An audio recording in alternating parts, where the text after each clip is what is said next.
سبحان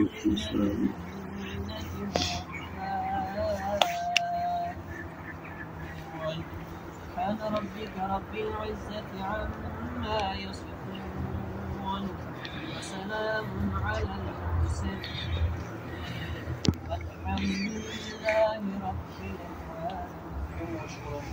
العالمین. آمادگی با مرگ کنید پیش از آمدن مرگ. یعنی پیش از آنی که مرگ بالای شما می آید چیکار کنید؟ با مرگ آماده باشید، یعنی پایبند عبادت و بندگی خداوند باشید. زیرا که مرگ ناگهان به سراغ شما می آید، دیگر یعنی که فرصت به عبادت و فرصت به بندگی نمیشه.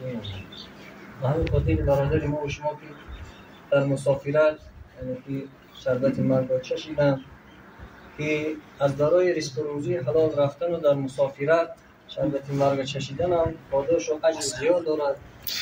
این برای خدمت کردیم.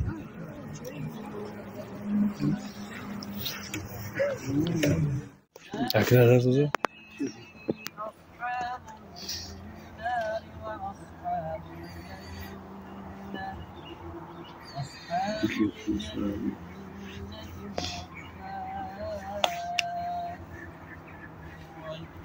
سبحان ربك رب العزة عما يصفون وسلام على المرسلين والحمد لله رب العالمين.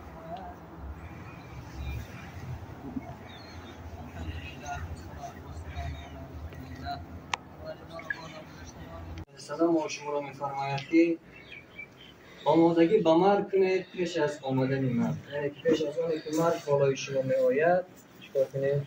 با مرگ آماده باشید، یعنی پایبند عبادت و بندگی خداوند باشید. زیرا که مرگ ناگهان به سراغ شما می آید، دیگر یعنی که فرصت به عبادت